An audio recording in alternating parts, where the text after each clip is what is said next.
Can you believe it? It's finally here. 3 barrels, 3 pistons and a gasket kit. Feels like a long time since I made that first video when I was pulling this engine apart, but we're here. The weather's getting much better. We've got blue sunny skies. Unfortunately, I've got an engine that's not rebuilt. So, over the next hour as you watch this video, we'll rebuild this, get it back together, get it running. I'll show you the intricacies. I'll give you some close-ups on stuff that you need to be careful of and watch for when you're doing this kind of job. The videos that I've seen in the past, they're probably not quite detailed enough for someone who's really seeking the information they need to do this properly. So let's get stuck into it. I hope you enjoy. It is going to be a long video. It's going to be worth the watch.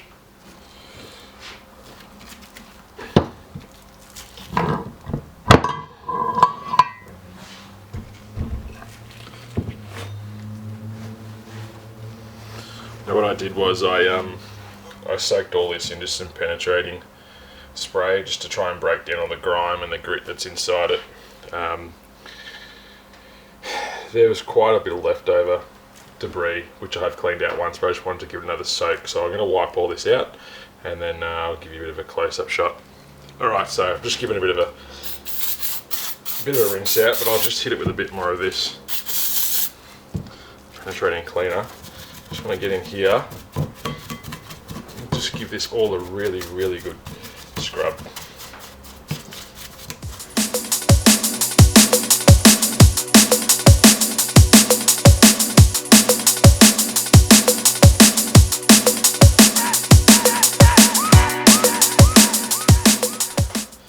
See how you can see the discoloration on here? So that's like an adhesive. Grab the trusty toothbrush. You can try before you get too aggressive with a scraper, but as you can see that's not going to do anything. So I have to go to the next step of getting a sealant scraper and just gently remove that. Alright, so this is a version of a scraper. You just got to be really gentle with it.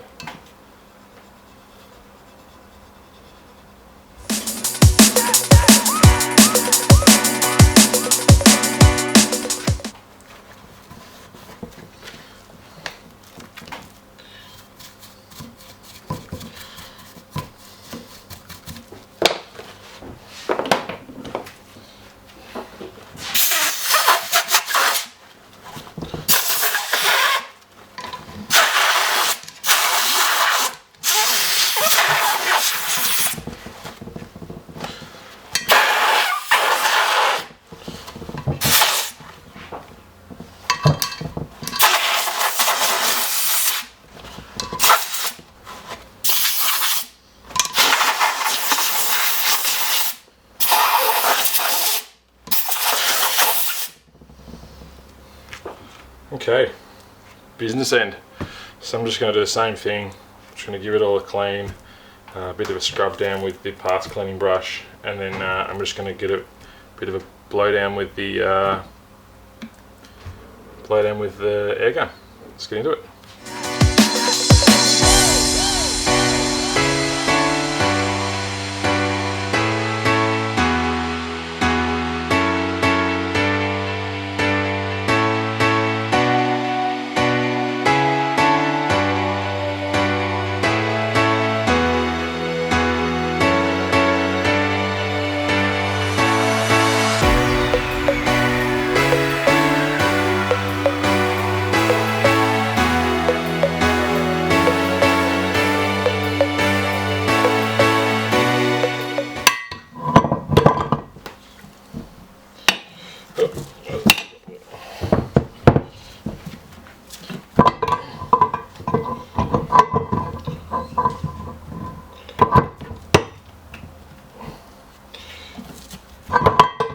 That's it.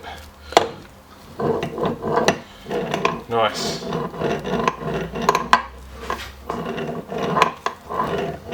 Beautiful.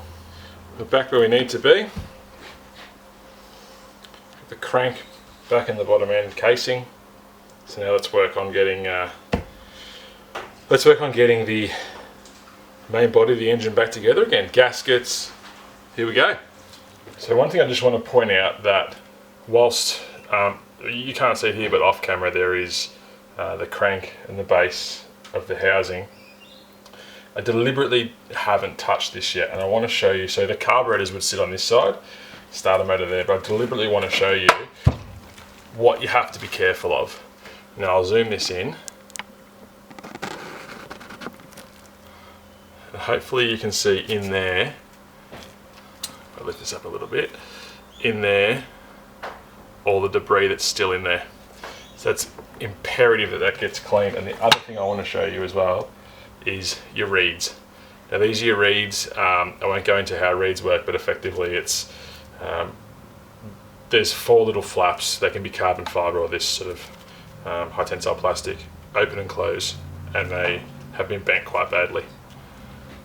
Another thing about the reeds is you'll see in here there's a burnt section, and that burnt section means that we're going to have to replace these reeds, but that's not going to slow us down in putting the engine back together again, because these are a serviceable part, which are in between the carburetor and the top end casting. So I'll leave these out for the moment, but I particularly wanted to show that these small bits and pieces go to looking after the engine, maintaining it. You can even see here these metal fins. So the plastic fins are inside these metal fins. So effectively what happens is if I turn this on the side, this plastic fin here is able to open up to a certain amount, and that's it. So what it'll do is, under RPM, it will open like so, and it will close again. Open and close. That allows for fuel and air to come through, and it's controlled. But as you can see, this one here is a little bit bent, so we'll have to straighten those up as well. So, nice and clean. Giving it a really good clean. There's a couple little bits of if I can find my little scraper, a couple little bits of glue and slag I've just noticed here now, which is good to notice at this point. It's always good just to, you know, just keep looking.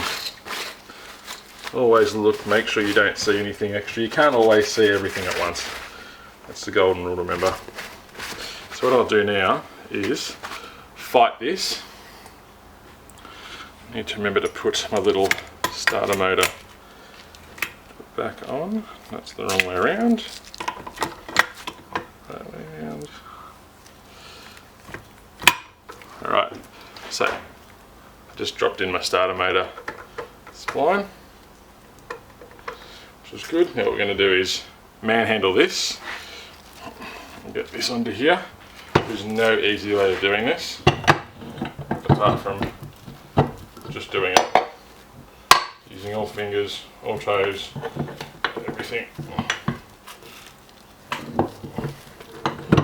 just like that. Make sure that everything is sitting how it needs to sit.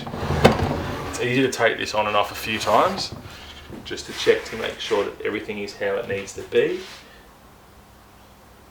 At the moment it looks like it's sitting up on something. I'd rather discover now why this isn't going to sit down, or any reason that I might need to drop, push, pull this head or the middle part of the housing to work out its way of going on before I've got the head casing on. I've slid through some of these long bolts, and what we're going to do is just put them in and nip them up a little bit, because these will have to be torqued down to spec. I'm just going to do them up for the moment. On this side, pretty much hand tight, and then the same thing on the other side, we'll do them up hand tight, and that will start to pull down this, so these two machine surfaces meet, and then from there we can keep making sure everything's going to sit down nice and comfy. So at the moment, the one thing I will say, if you are doing this, the exchange gear that's in here for the starter motor, it does have a tendency to fall out. You just got to make sure it's in the right spot all the time, otherwise you cause yourself some grief.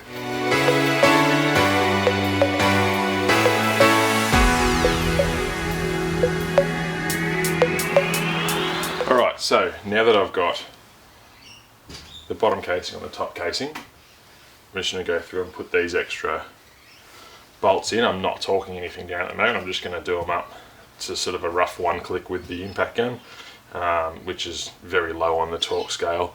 So I'll get these in, pull it tight, we'll lay it back over, we'll start looking at the top side.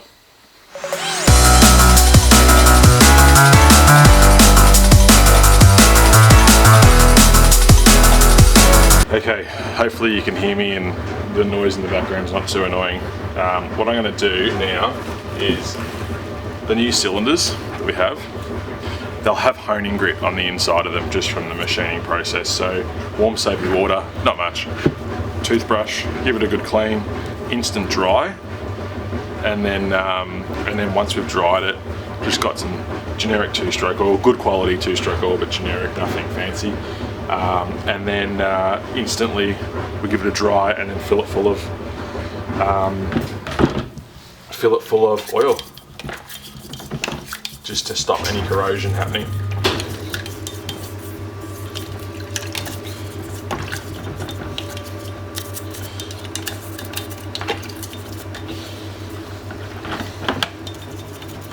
So literally all I'm doing, just like brushing your teeth, just getting in there, not too crazy, just the cylinder bore, don't need to do anything else. Unless you want to, you can clean the whole thing if you want. Alright, so I'm happy with that. Just gonna grab air hose. Do this the right way.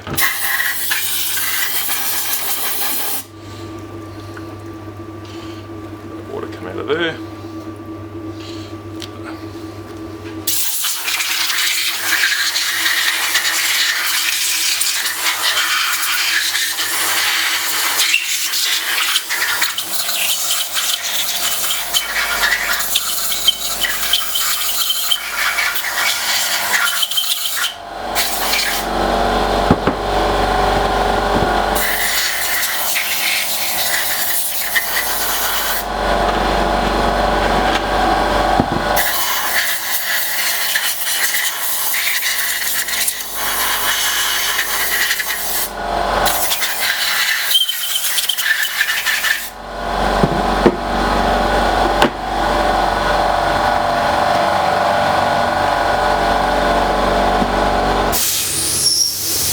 Lots of noises happening here at the moment. Got compressors and other stuff happening in the background for another video.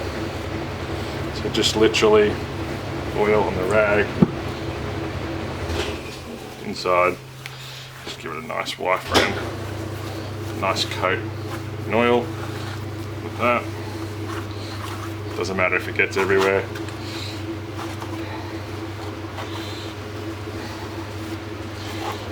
That's why you've got disposable gloves. And you want to leave a layer as best you can on the inside of this. So it looks nice and shiny.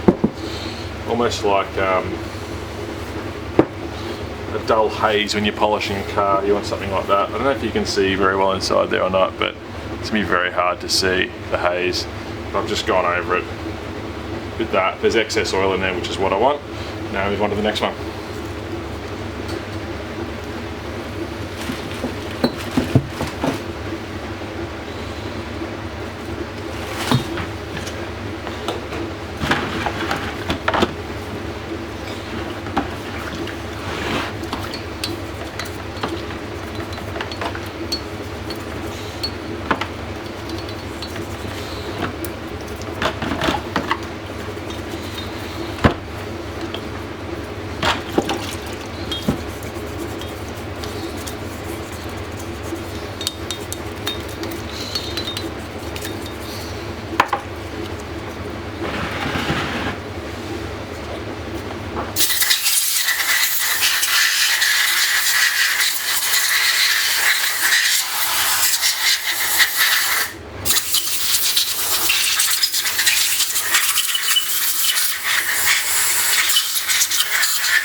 compressor, do yourself a favour and buy a whisper compressor. Whisper quiet, whatever you call them, low noise. I've got one, it's literally right there at my feet. I don't need earmuffs, it doesn't deafen me, I can have a conversation over it. I wouldn't say I could quite film over it, but they're definitely, if you live in an area, you've got close neighbours, if your workshop is in your garage, you know, you don't upset people. It's not what life's about. Do yourself a favour and buy yourself a little bit of extra money, buy yourself a whisper. There's a lot of different brands who make them, but as long as you get one that's quiet, that's all you need. Lovely. The next stage is putting on our new pistons, gudgeon pins, spacers, and then also our little C-clips that go in the end of the piston. Now I can't really get a good close-up view of this for you, so I'll just try and get this zoomed in picture for you. So you can see in here, there's a groove in there, just there. That's where your C-clip goes in. On the side of the piston, there's this little notch that allows you to get a hook in to get the C-clip out should you ever need to remove your pin. The way this effectively works is pin with 2-stroke will go through and put that onto your connecting rod. Always make sure as well that your arrow faces your manufacturer's specifications. With this engine, the arrow always has to face the exhaust side of the block. Rags are your best friend in this situation. These washers will go into the deepest, darkest depths of the bottom of this housing, and you will never ever get them out without having to pull this apart again. So if you've got plenty of time and you want to pull it apart again, don't worry about rags, free willy it, but I would suggest stuffing rags in here. That way nothing can fall in, you can grab it, and also it stops these from banging around too much on the side of the housing. So what I'm going to do now, piston with the arrow facing the right way, which is to the exhaust side in this instance. Piston will go on there. The washers go up underneath. I've already got my needle bearing slid in here. The washer will go up either side of the pin. So if I show you the pin in here, the pin effectively sits like that. See if I can actually give you a demo. Bit of 2-stroke on there. So the pin will slide through. You'll have a washer one side, a washer the other side, and you'll have your needle bearing in the middle. This will go through, locks your piston into place, and then you, like I said before, you put your C-clip in there, and that stops that pin from being able to slide out and cause a significant amount of damage and end your day. So let's start putting it back together.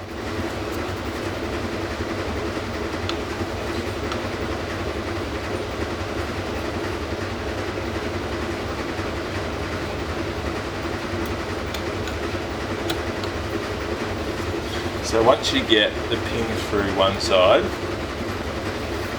like that, you do have a little bit of lateral play in the piston. Push the rod back over a little bit just so you can slip this up underneath and push your pin through. It is a bit of a fiddly job if you've got big hands, shaky hands.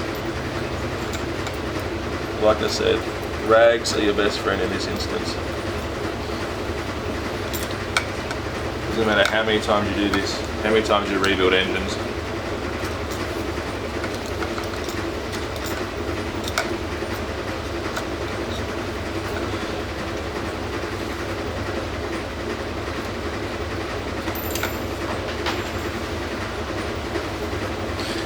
Third time's a charm.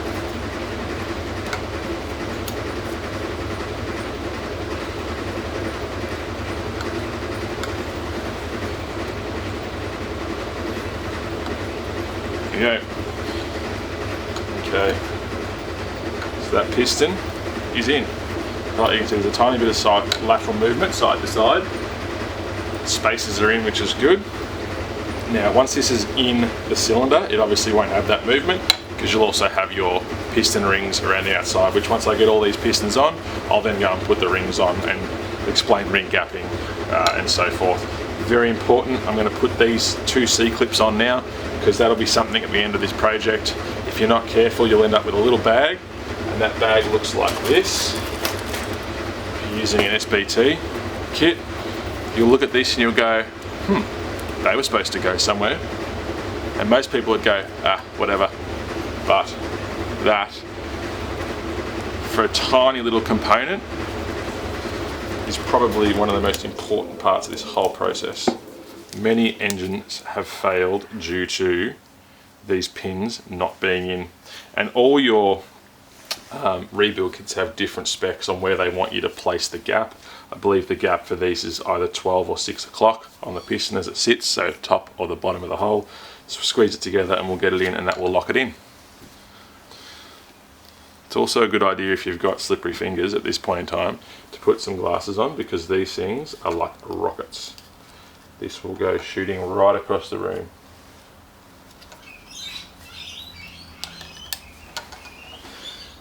Okay. You want to make sure that that's seated properly in there, which it has. Looks good. Give it a bit of a push. Can't come out that side, great. Other side.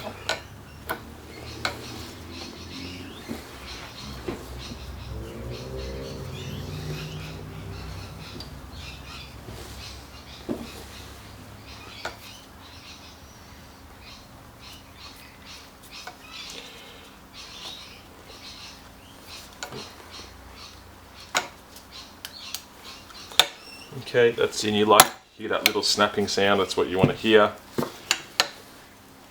So you know it's in, just always double check, make sure it's in. This one is in, seated well. Bang. Let's do the next one.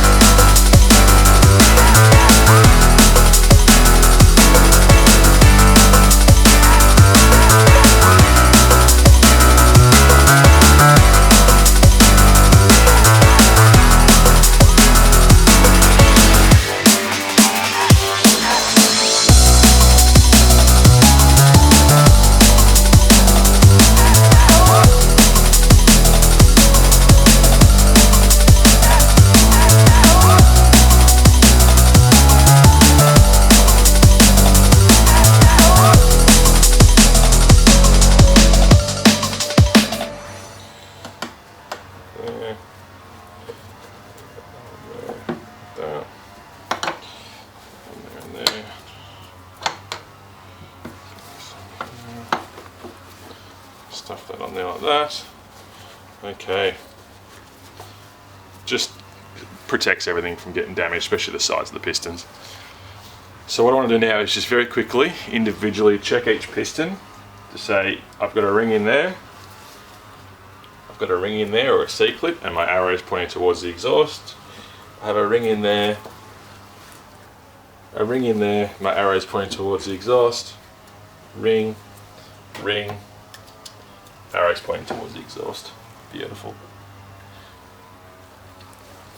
Okay, so next on the list is setting the ring gap. So these cylinders that I've bought, they've been re-sleeved, re-honed, and the rings that come with them, so these are your piston rings.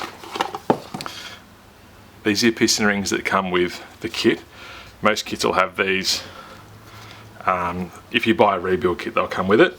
And they're set. So ring gap, to explain ring gap very simply, is that gap there. So when this is squeezed into the cylinder, it will naturally close up. Now, you can't have that squashed into the cylinder to the point where it's completely closed. I'm trying to get it here so that you can see it. Because what happens is, when the engine heats up, as an engine naturally does, this ring, being a metallic object, has no way to expand with the heat. So what they'll do is they'll simply buckle, and then you'll end up with a destroyed piston, or the rings will let go. But in saying that, on the opposite side, if you have too much gap, what will happen is the reverse effect effectively. You won't get correct compression, you'll have slop, and your engine just will not function properly, and it will lead to disaster once again. So the ring gap is set out by a manufacturer, and in this case I have the recommended specifications by the manufacturer, and I have my my feeler gauge here. So what I'm going to do is get the feeler gauge out. I've pushed one ring already into the cylinder. Now this particular kit, I did just check what they ask for in the instructions, and they've actually said to set the ring 5mm down from the face of the cylinder to do the check with the feeler gauges. So I'm going to do that now, and I'm going to go for 0.16, or sorry, 0.016 or 0.40 of a millimeter. Now I've got this set up in here, so effectively what I'm doing is I'm going to place that feeler gauge into the gap, see how much slack there is. And there is literally nothing in that. So that's perfect. So I know that that ring is good to go. So what I'm going to do is I'll take this ring back out very gently, put it in the box, put the next ring in,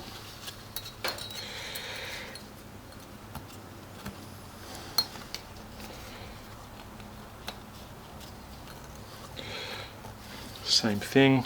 And what I'm actually doing is, for the sake of keeping it easy, I'm using, wherever I've put it,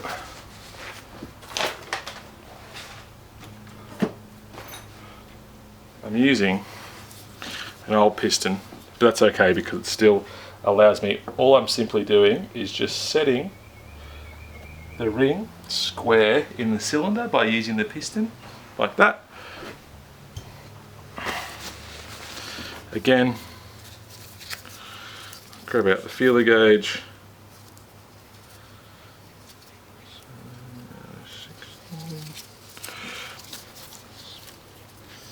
And that's 0.016.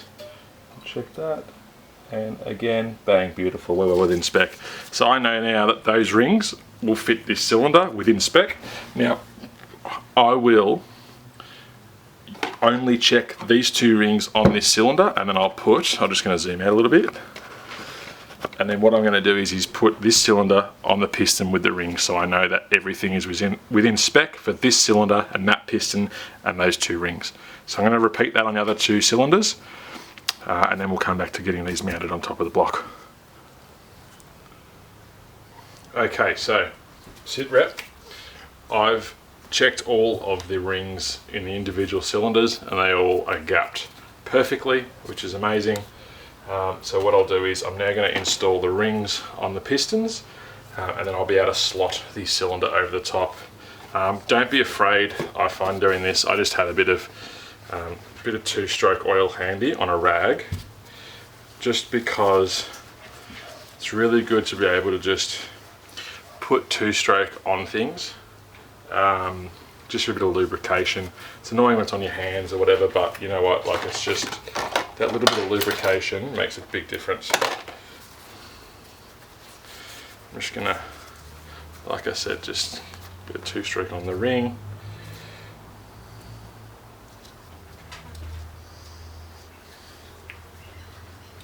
Now the rings are, if you've ever rebuilt an engine before, are offset.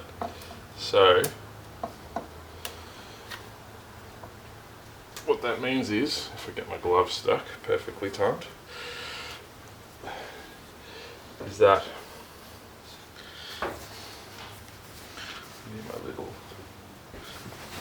be very gentle with this sort of thing. If you're not confident, then don't do it.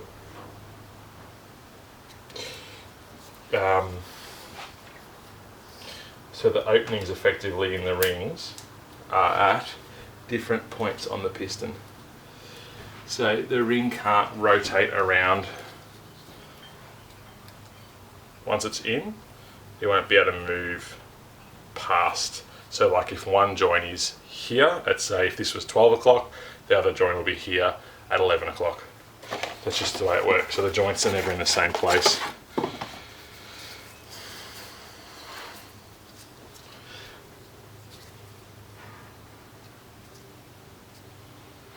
Okay, I just like to double check everything when I'm doing it.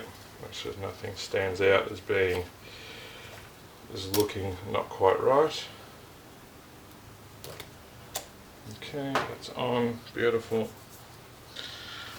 And what I'll do is just to make sure I haven't got too much grubs or grime on there with my 2-stroke rag. Just give that a bit of a wipe down. Like that. Ensuring that I'm where I need to be, which I am. Now what I can do is I can actually slot over that cylinder and get that cylinder seated in place. But what I think I'll do first is I'll get my rings on, and then once I've got my rings on, I'll start sliding over the cylinders.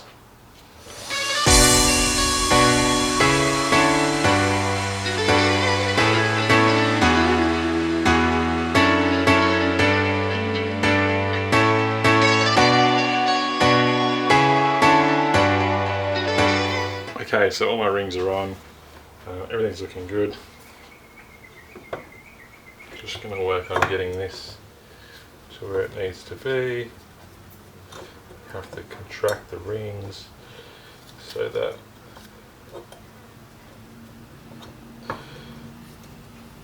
this is potentially, because I just realised that the camera for some reason shut off halfway through that. I'm not sure what happened there. It's fairly hot in the shed at the moment, but it just took a little bit of multi-fingers, squashing in the rings, sliding this over very gently, making sure you keep it square on the piston at all times, and that's now set down. I haven't got any bolts in at the moment. I just want to go along and put the next ones in. One thing I will say to be careful of is just the gasket that sits underneath it. Just make sure that that gasket, that you protect it at all times, and try not to make sure that you rough it up too much, because it probably won't enjoy too much of that sort of behaviour. So again, I'm just going to put a bit of 2-stroke on this, 2-stroke oil I should say. Just going to put the piston, nice, and then on the cylinder.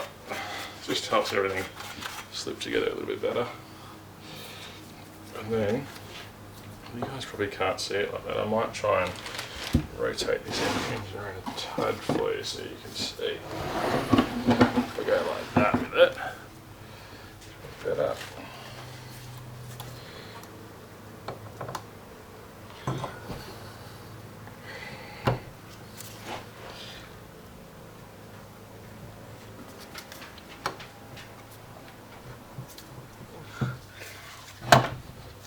Beautiful.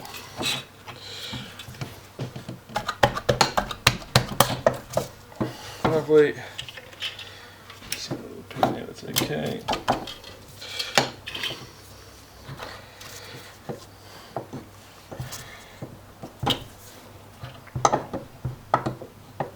Should just drop in. A little lug there it was to drop into.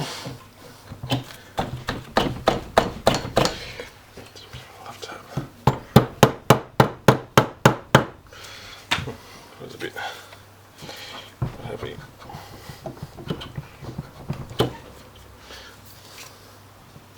Yep, there we go. All right. Beautiful. Lovely. That one's in. One more. So just wanted to give you guys a view down the cylinders so you can see what it looks like from my point of view. So that's that. Cylinders are on. Like I said, I've just got to torque them down. Once they're torqued down, be able to put the head back on all the gaskets and start bolting back on all the ancillaries. This is the part that not many people do. You're looking at an upside down engine. Why? Because what I've done is I've removed the lower housing, which you can see sitting just there. And remember, if you remember back, I didn't torque down the bolts underneath. All I did was put them on to sort of one rattle tight with the impact gun. Now what I can do is I can apply my liquid gasket to all these machine surfaces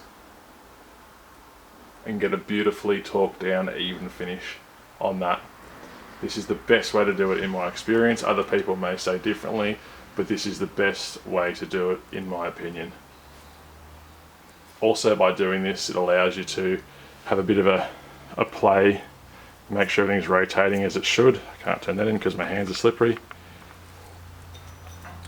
It allows you to rotate, see what's going on, make sure everything's moving freely, make sure nothing's jamming or binding anywhere. That's what you want. And just to give you a bit of a close up, remember before I was talking about the little lugs on the crank? These are the little lugs just here. Turn that around, you'll be able to see a little lug just there. So they sit in each of these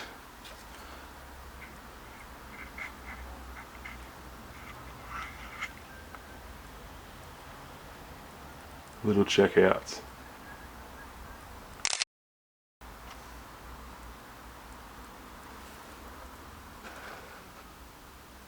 See those little checkouts?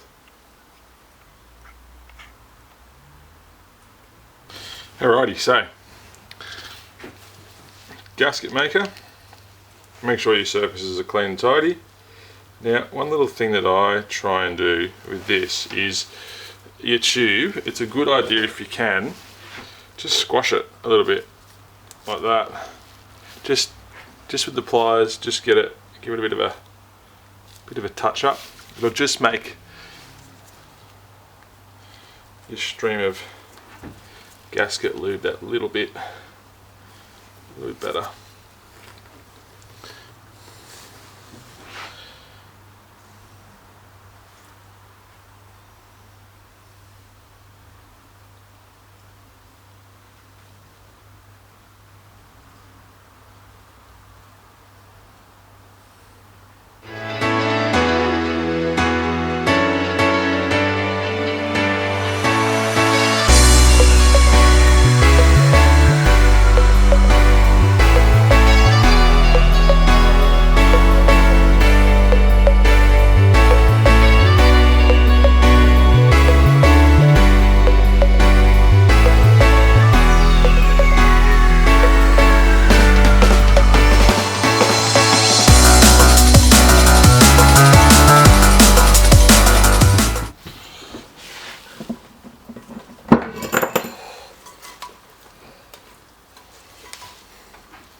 Just like that.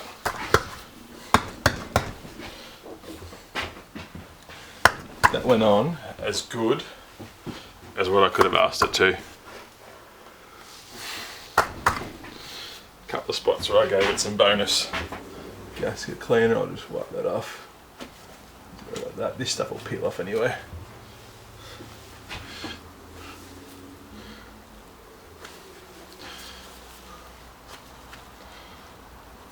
And the idea here is to just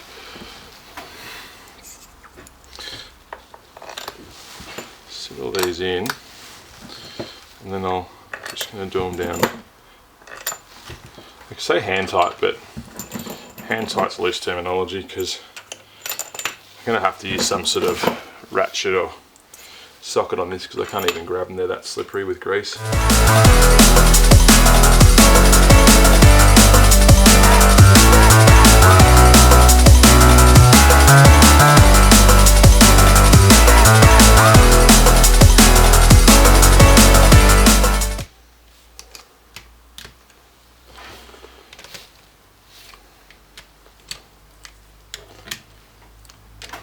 Alright, okay, start torquing these down. Now the torque rating on here for the M8s is 27.4 Newton meters.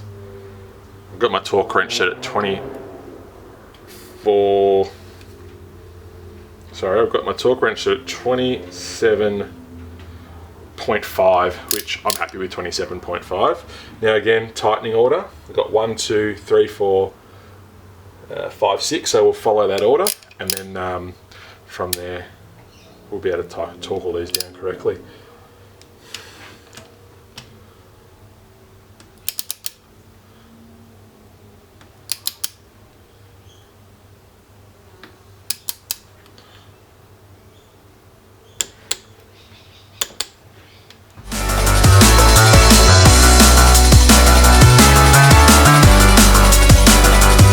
And the reason they put this pattern on here is so that the two surfaces pull down against each other the correct way.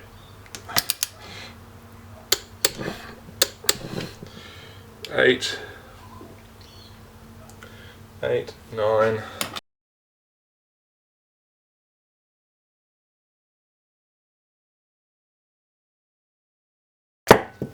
One thing I'll just say as well as a note, be very careful when you're torquing things down, and I'll give you an example.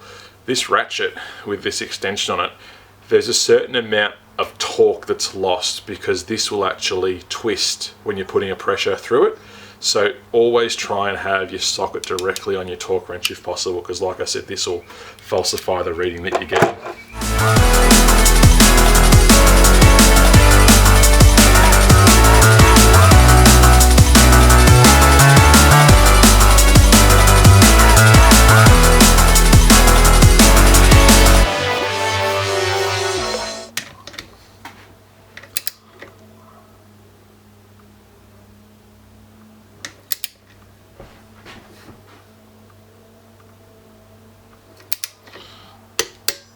Beautiful. Okay, so a previous conversation about not using an extension. This is an example where I have to use an extension. Now I've just got to be wary that my final torque setting might not be exactly where I need it to be. Now there's a couple of things that you can do to alleviate that. You can use a digital gauge, which will represent exactly what torque you're putting through this, but I'm sure there is some mathematical equation to work out how much you actually lose through the extension. In this case, I'm really not going to worry about it. I'm going to set it at what the manufacturer's specs are in my spec book, and that is, if I bring this over, so it tells me in the spec book, first time round it's got to be torqued down to 22 Newton meters, second time round it's 39 Newton meters. Okay, so I'm going to start putting these bolts back in, torque them down to 22. Got my thread lock, my Loctite. Drop a Loctite on here.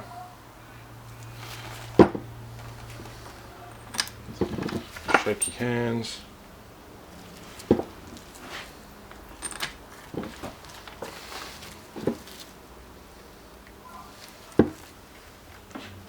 I'm just going to do one cylinder at a time with the Loctite, that way I don't get too crazy with it. I'll just do these up.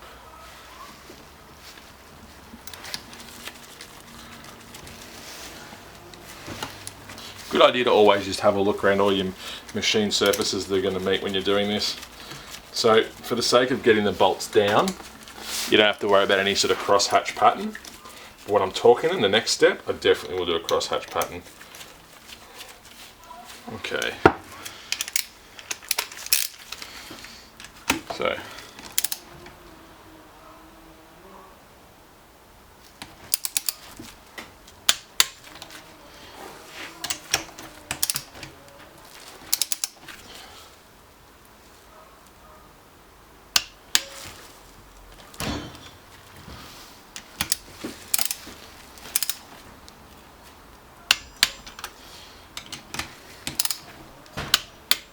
okay. The next one is 39 Newton meters, so we'll crank it up to 39. That's 39, 34, 35, 36, 37, 38, 39. Done. 39, and we'll crank that down.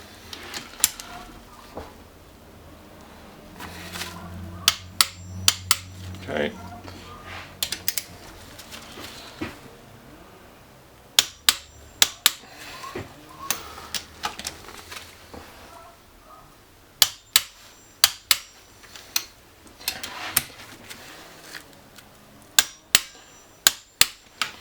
All right, that one's at 39. Let's do the rest of them.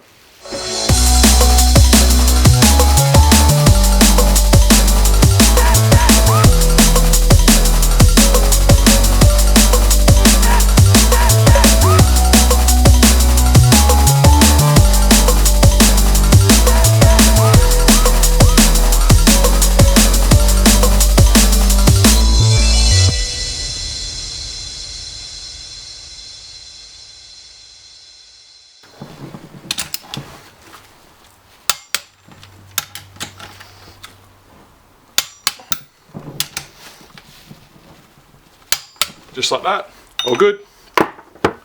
All right, so now we've torqued everything down, we're onto this generator side of things, the electrical side. I haven't cleaned this yet because I wanted to do it on camera.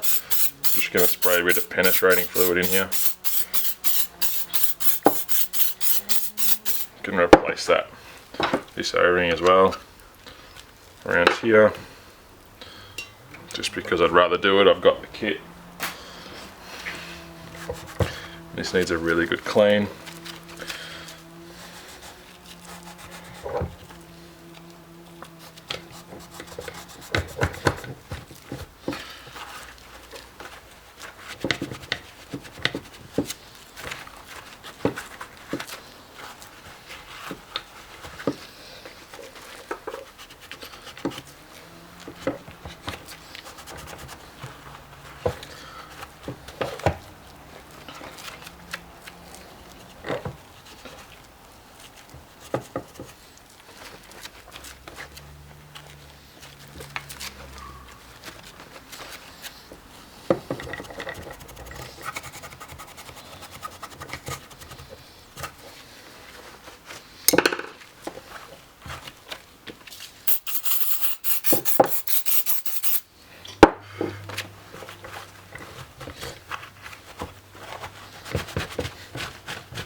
Another really good thing you can use in this application is this contact cleaner. This stuff's really good. It does wonders for, hopefully you can see that on camera how well it's taking off that bottom. Let me just clean that out. And it's good because it's soft on rubbers and all that sort of thing. It's actually really designed way back when it was designed for designed for cleaning electrical componentry, so it pretty much almost dries on touch. I'm just going to give this a bit of a clean with the air.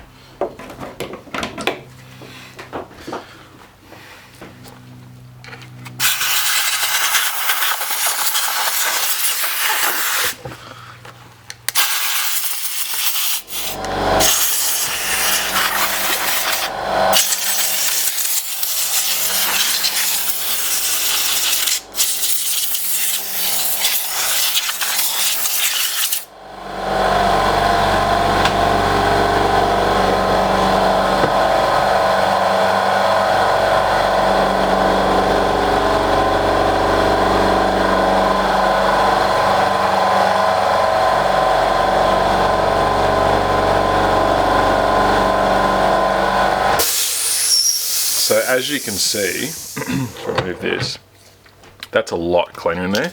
I'm going to hit it again. I've only got a little bit left of this, but I'm going to hit it again. And hopefully you can see how well that just cleans everything up.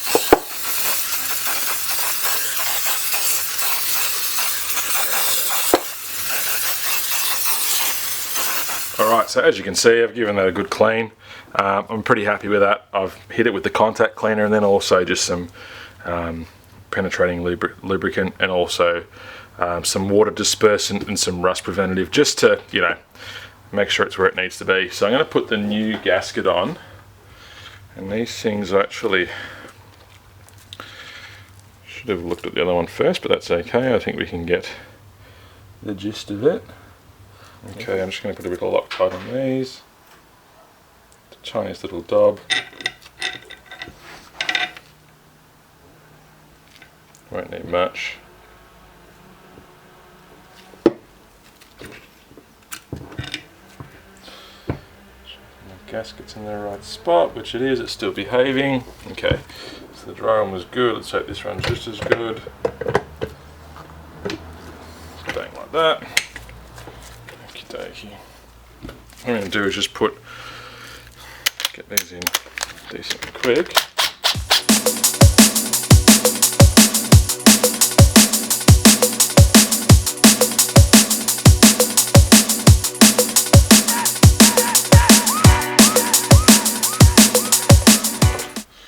For that, 50 Newton meters.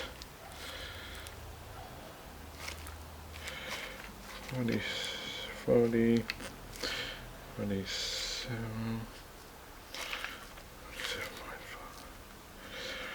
48, 49. There we go, beautiful.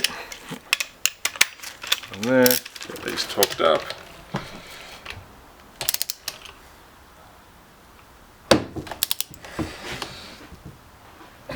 what I might do is take this off. Actually,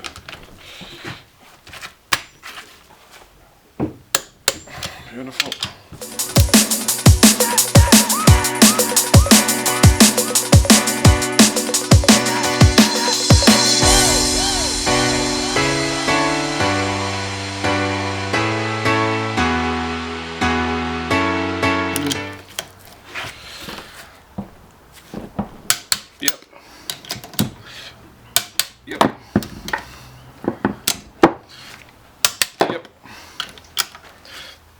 Beautiful. All done. Torque down. Let's get this oil blank plate on.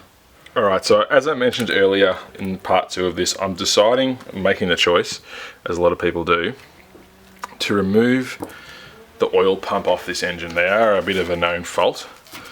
So I'm going to remove it, blank it off, and then I'm just going to run a pre-mixed fuel through it. That's all that needs to happen. So I just bought a blanking kit for it. They're really super easy to get, even though I've just lost it. Where's it gone? I'll show you once I can find it. Here it is.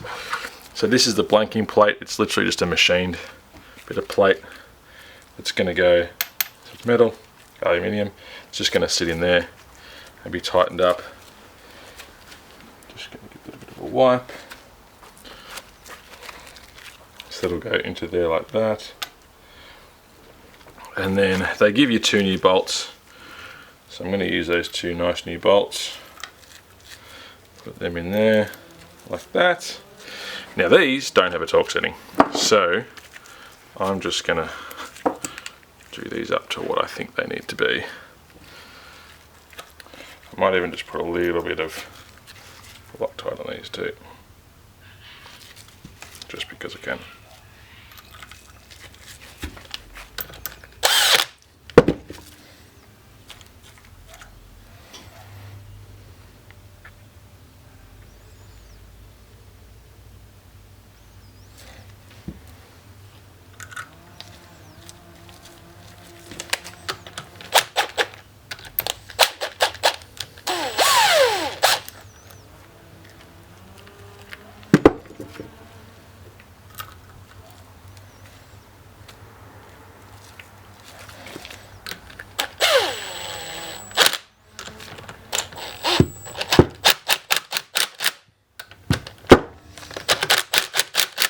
Beautiful.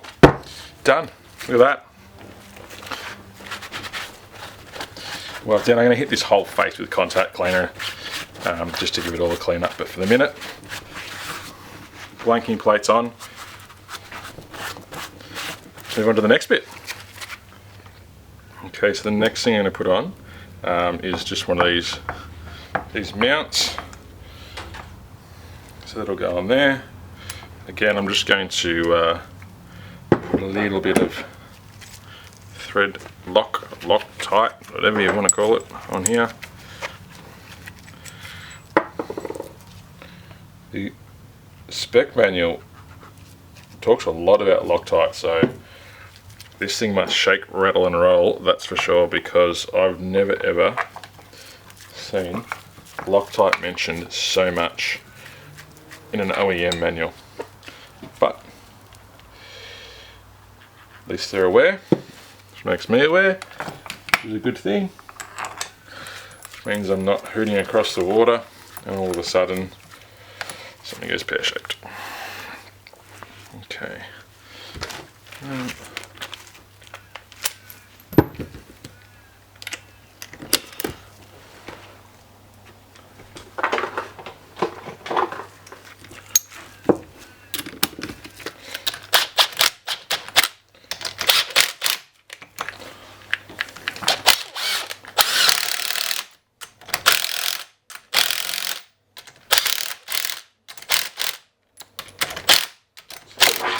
So it'll be interesting to see what that little ratchet just took them to. So 30, where are we there?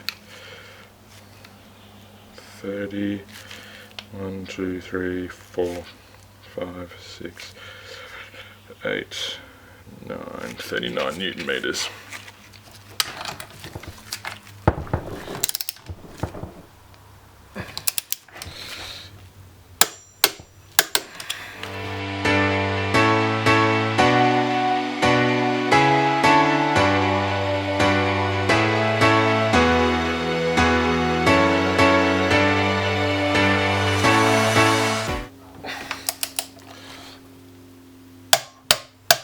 Beautiful.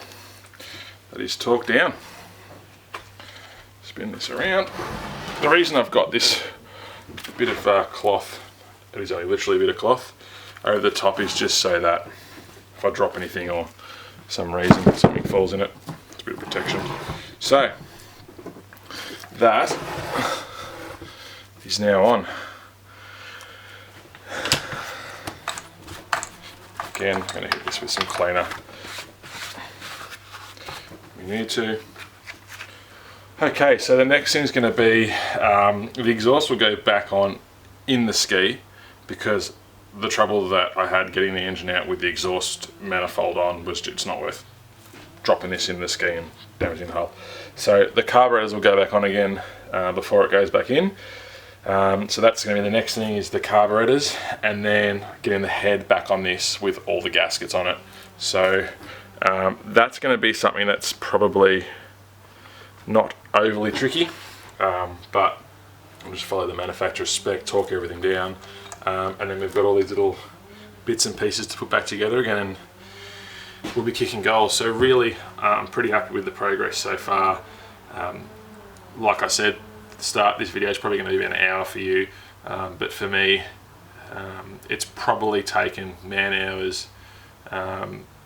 The rebuilding of it all put together probably 2.5 to 3 hours, which is not too bad, but it would be quicker obviously if certain things were different. But I just want to always say that it's tricky. It's tricky sometimes to guess bolt torque and that sort of thing. It's always worth having your manual, your specs, all that sort of stuff with you, because you can just refer to it. And like I said, I've done a few of these.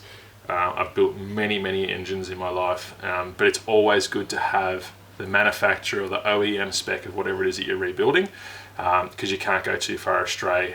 If you do torque something down, if you over torque it or under torque it, they're both as bad as each other, and they'll both end up with the same effect, which is engine damage to your frame, even things like where your casting has been threaded. If you over tighten, you've got the risk of cracking that casting, which then leads to having that repaired, and so on and so forth. So I just want to say, like I've been doing, always check what the torque specs are of whatever it is that you're rebuilding. It doesn't have to be an engine, it can be anything, but just always make sure you check and you know, and invest in a decent quality torque wrench.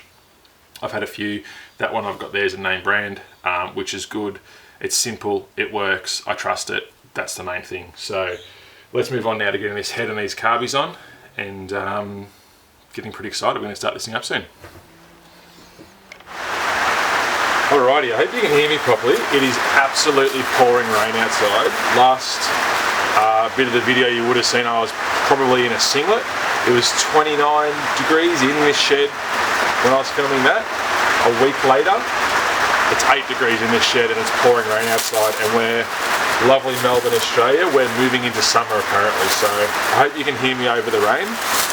We'll see how we go. So what I've got here is some nice new reeds and reed baskets. Now the reason I decided to put new reeds in, like you would have seen, I did have one that was bad, but I thought while I've got this apart, I may as well just do the whole process properly as I've done with the rest of this and replace all of them. So I'm going to just slot these into place where they need to go.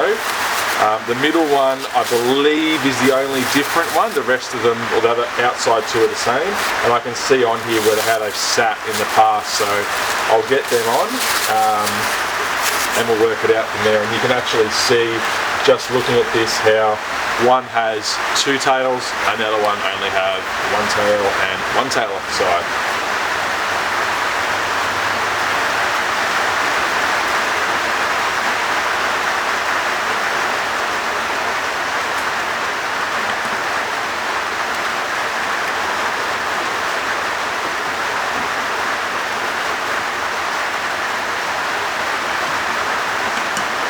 Okay, perfect.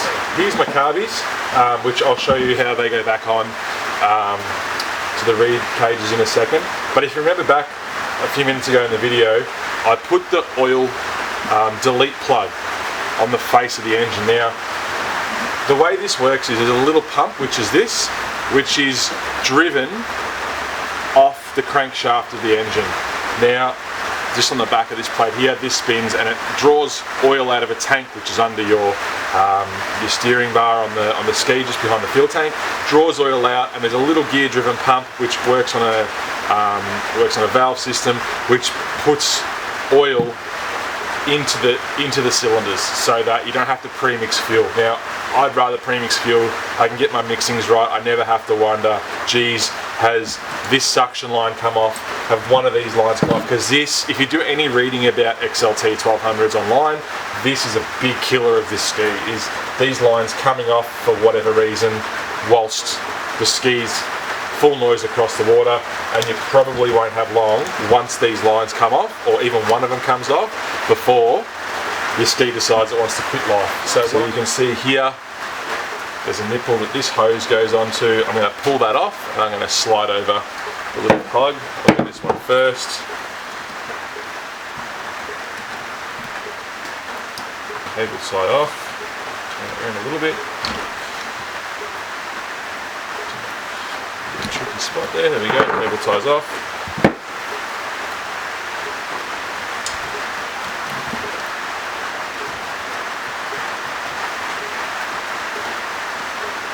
And just like that, it's come off. And now what I'll do is, with one of these little stoppers that I showed you, with very slippery hands, I might should take the glove off so you can see. Just going to put that straight over, just like that.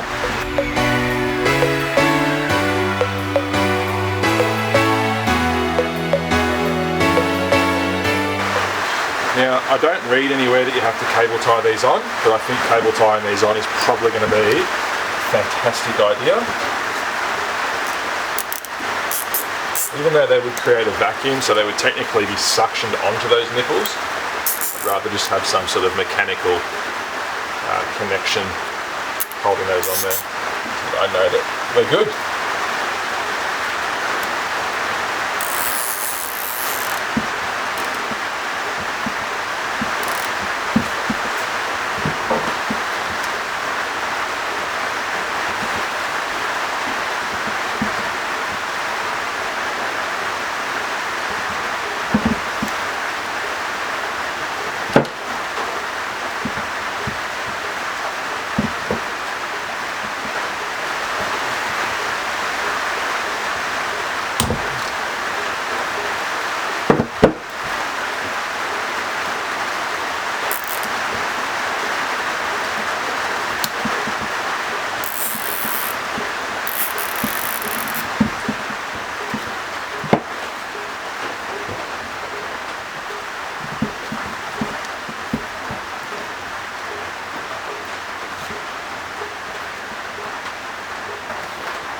Really good way to pull cable ties tight is just a lever. They're designed to be levered like that. And then eventually what will happen is they'll just plastic will break off when you get too tight. Like that. Perfect. Alright, there's the carburetors here. Put on these new gaskets, and these gaskets are a one-way only gasket. So they only line up with the screw holes one way, which does make your life a little bit easier.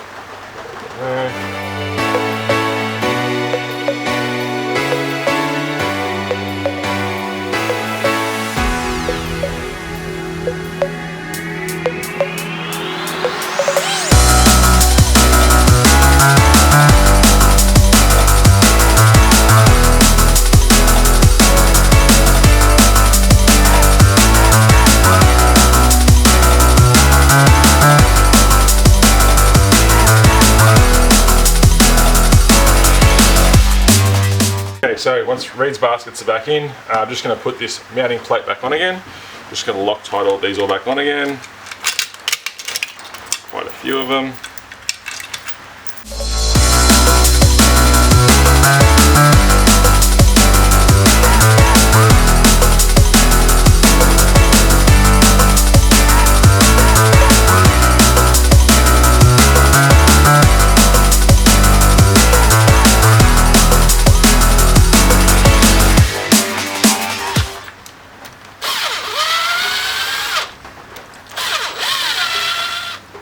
Now just check the OEM torque specs on that.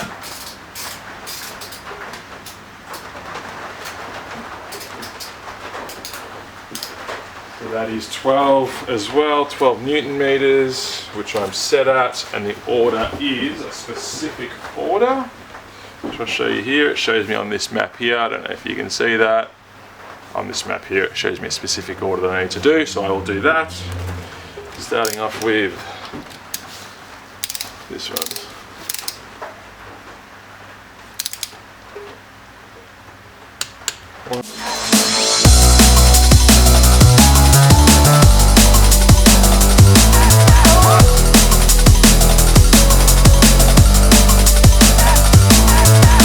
They're all done. Let's get these carbies put back on again.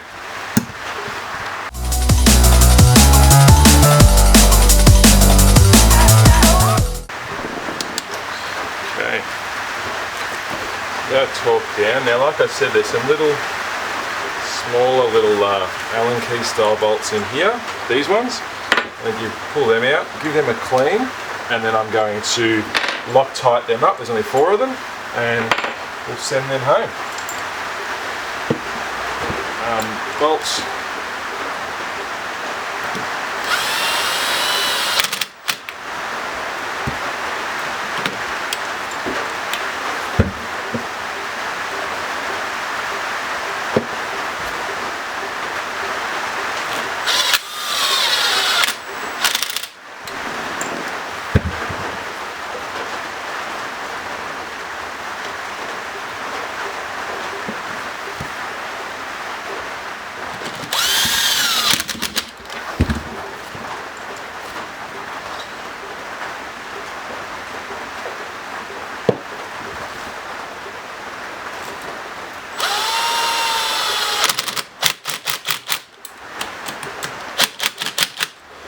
Slide back on these return tubes.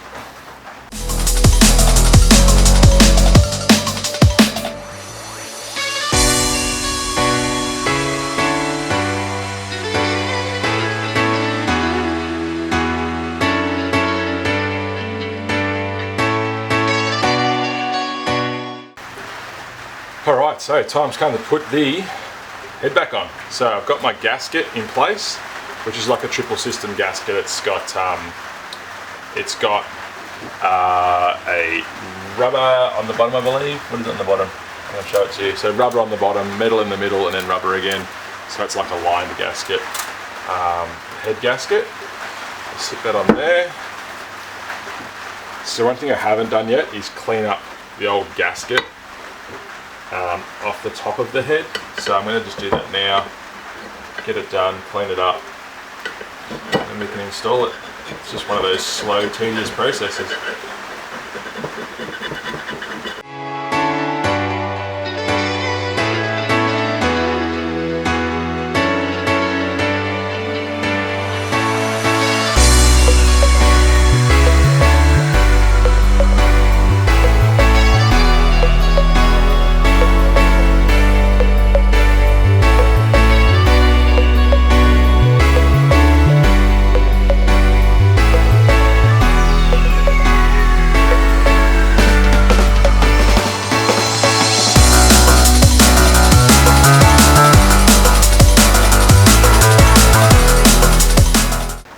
Nice and clean. I'm just going to give this surface a bit of a, I just always, if I ever do any like sort of scratching or scraping like that, I always just give this surface a bit of a wipe down with the 2-stroke, just like that. Clean up. Okay, I'll give that a bit of a dry wipe. I'm very happy with how that gaskets all come off. There is Literally no remnants of it whatsoever. Thought that was going to be a bit of a bugger of a job, but that's come up nice and clean. So I'll get the main part of the head back on and we'll get this top water chamber back on. So this back up on here. Make sure there's nothing foreign looking in there before I drop it on. Hands are a little bit slimy, that's okay. Okie dokie. Set that on there. Beautiful.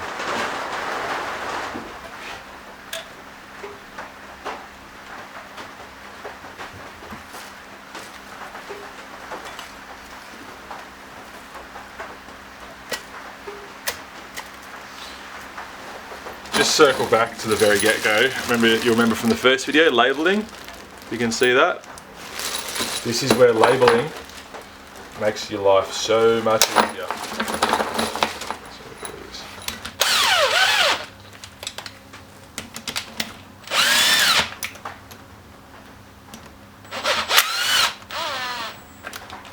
Okey-dokey.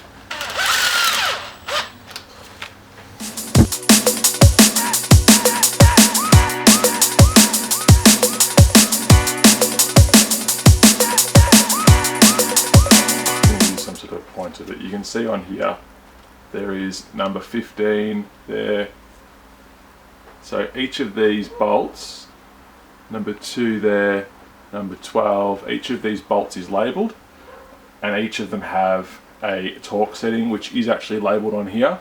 I can't quite read it through the camera, but it says M8 34.3 Newton meters of torque. I don't know if you can see that. But that's what it's asking for the M8. So I'll torque those down now. There'll be 2 runs, the first run probably of low 20s and then there'll be a final run of that 34.3 to bolt on these bolts to pull that down nice and flush. And the reason you do that is because the gaskets that are in between all this, so you have gaskets here and you've got gaskets here, they have to be compressed. And the reason you're torquing these down is to compress those gaskets to the correct amount or the factory OEM requirement. And the reason this is numbered on top of the head is so that if you just did all of these down tight, what will happen is it will be on the side and it will crimp possibly or damage or warp the head of this engine. So hence why you normally work your way from the center out like a spiral. Okay, so first round is 15. And then the final round is 35. The OEM manuals rounded up from this 34 point. So if you had a digital torque gauge, you could do it. I'll just round it up to 35 as in the manual.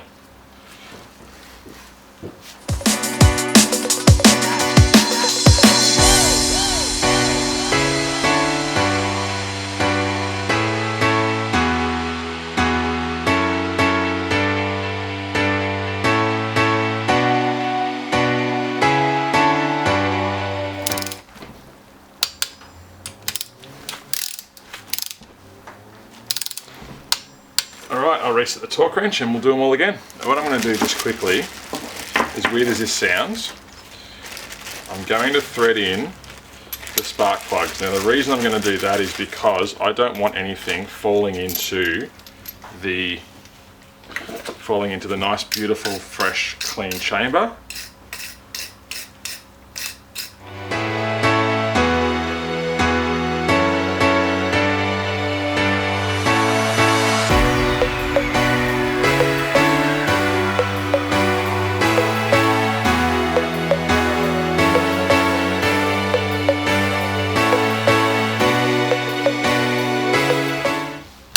Three,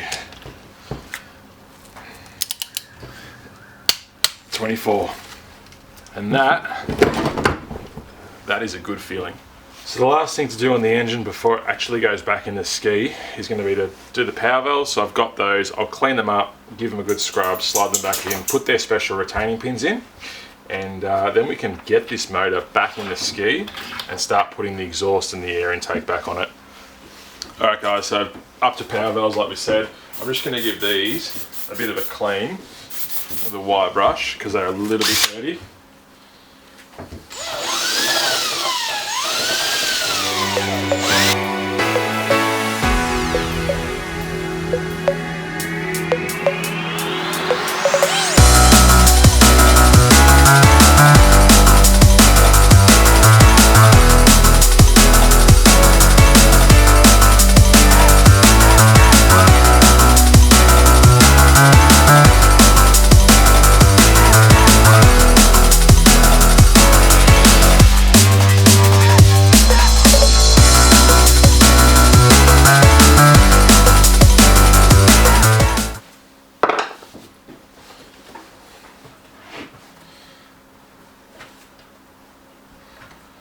Drop all the power valves in. I know that they're working properly.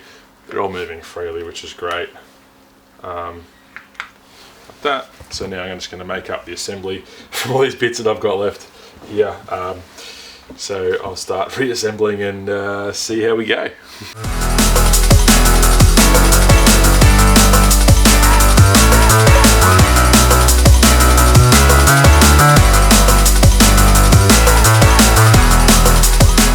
Valve reassembly. Now I've got, as a part of the kit that I have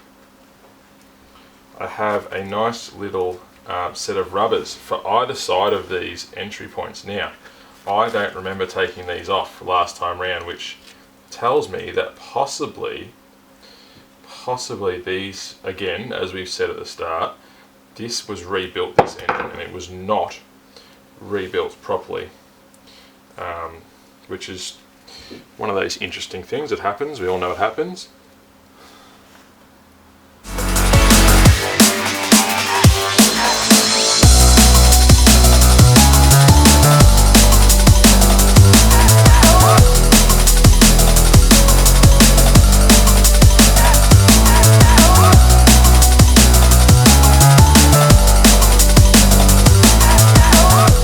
Okay, so let me slide our washer on there.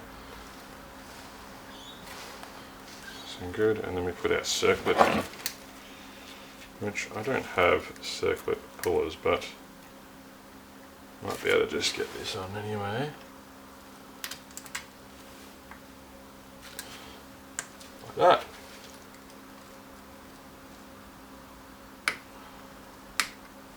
Beautiful. And that is on.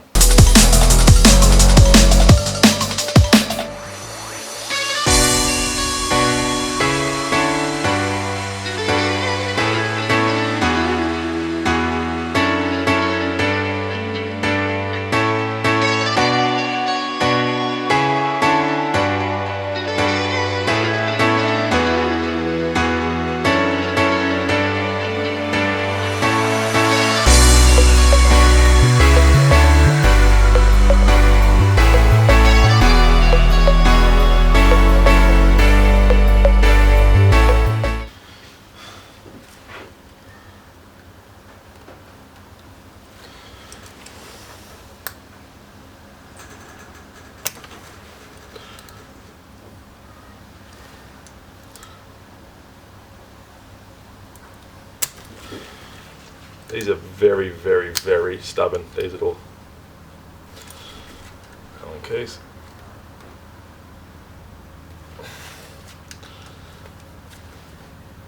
Okay, it's tight. Bigger ones. Yep. Yep. Yep. Okay, what I'm going to do now, I'll put, like I said, put these on.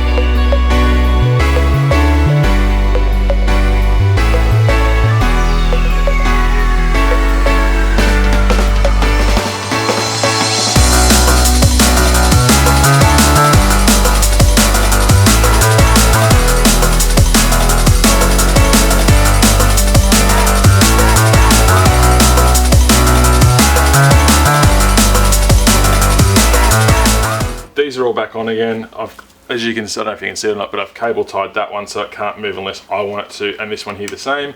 I've torqued down these plugs. 25 Newton meters is what the spec asked for. I've got my earth wire back on there. I think the last thing that needs to happen outside of the ski is there's 2 studs for the exhaust on either side here, which you can't get to once the ski's in. I think I'm going to put those in, Loctite them in, and I think we can head back up to the ski and start putting this back in the ski, which is pretty exciting. Alright, so what I'm going to do now is there's still some leftover water, as you can see in the hull. I'm just going to vacuum that out, get it clean, and then we can start reassembling.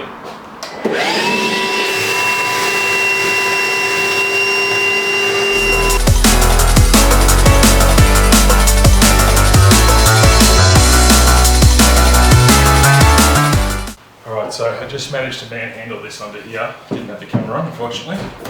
And now we're going to go for the big lift. This is definitely a 2-person job, but I'll try this off. Don't know how well it's going to go. Sure, I will soon find out. The idea here is to get this in. There's the wings on the side. Just hoping that everything will just sort of neatly and nicely go into place. I've moved all the wires out of the way, so let's see how we go.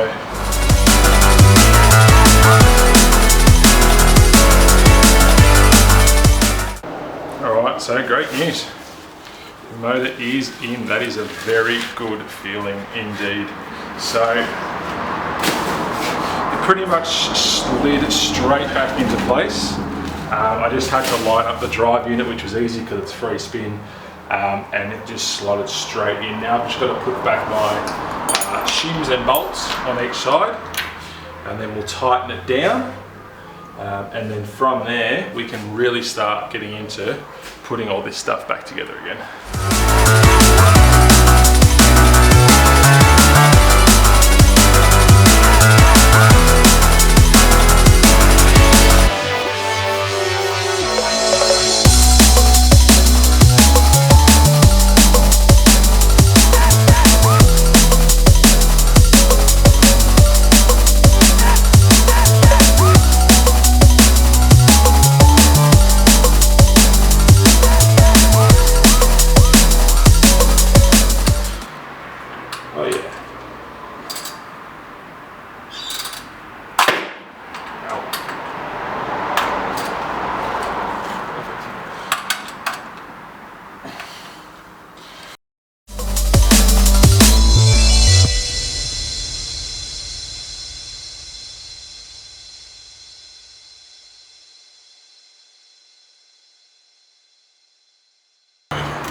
Just needed a bit of love. You're not really going to see much of me doing this. You need a good view of my back.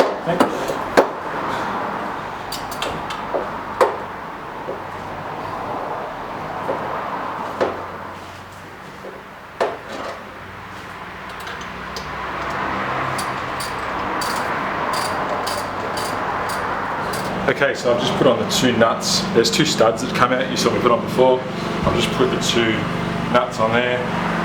I'll get these tightened up. I'm just going to put a little bit of Loctite on just so they grab.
Alright, so I'm just going to fit on the side of the air cage. Fairly sure I can go this way.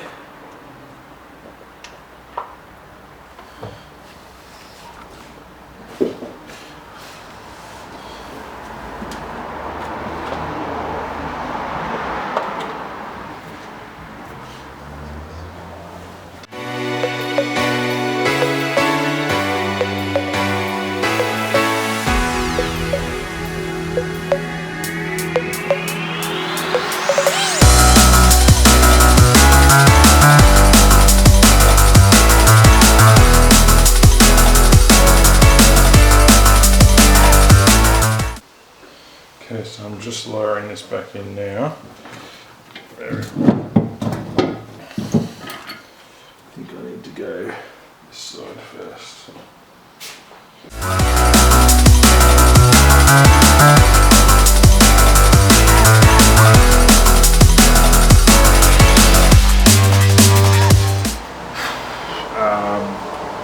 The exhaust is in, I've torqued it down, torqued down the mounting lugs. There's a tube that comes from the bottom of the exhaust manifold that goes into the exhaust. I've managed to get that on. You've got to be a bit of a contortionist. Our air box is back on with our air intake underneath. It's very hard to see that, so that's why I didn't film it. You would have just seen the back of my head. I'm just going to tighten up now the hose clamps on these water lines. Now, I do need another hose clamp for this. One thing I will say, as a general rule of thumb, hose clamps are good, but if you can use a socket rather than a screwdriver, it's a much better way of doing up hose clamps. You'll just get them so much tighter, and also you'll find that they won't squiggle around on you as much when you're trying to do them up, which is an absolute nightmare. I'm sure people have experience. So like I said, just if you can use a socket, make your life a lot easier.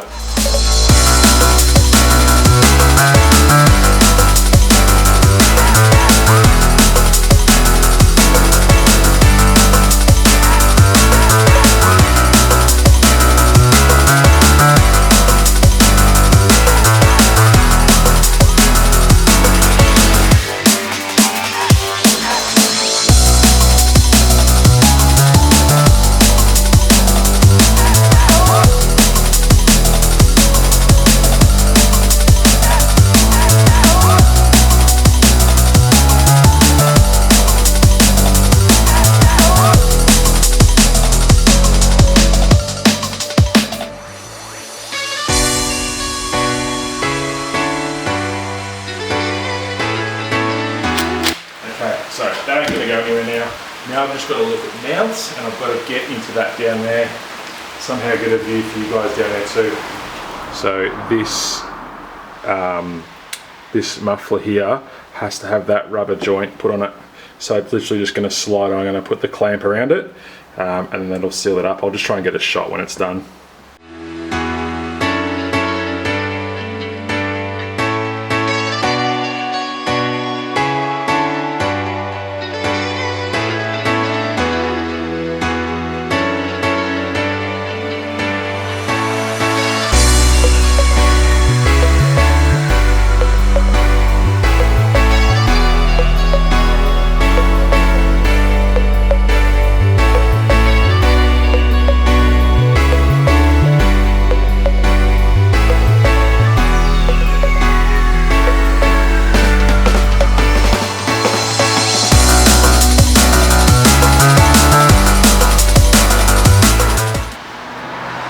All in. So I just need a hose clamp. Put my air back in again. I'm just going to have a bit of a general look over the ski and make sure I haven't missed anything. But I think we're pretty good. I'm just going to have a good look, and I'll come back.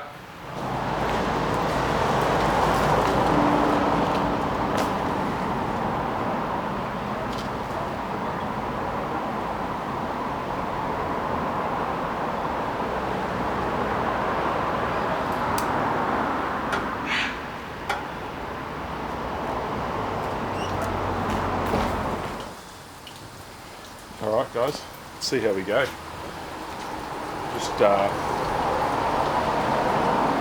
I'm just put the water onto it. I just had to work out how that went on. This needs a really good clean. Obviously it's covered in my dirty handprint, so we'll do that once we finish this.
Here we are. It's taken a while, but we got here. Like you just saw, engine started up, first kick just like that. This will need a bit of cleaning and that sort of thing, this ski. Get all the dirty fingerprints off it, give it a good detail, give it a wax before it goes in the water. But thanks for watching these videos. Thanks for all your comments. There will be another video coming out about this jet ski on the water. Bit of a fun day, not so much a fix-up. It'll more be a video about just reaping the rewards of probably the better part of on and off 4 months worth of work. I think it's been the big delay being parts. So here it is in all its beauty. It's a project. I've had great fun. Guys, you should try it. There's so much information out there, including videos like these ones and the other videos I put up on how you can do this stuff yourself. But at the end of the day, the best feeling that you'll get is when you can do. Thanks guys. Appreciate you guys watching. Peace.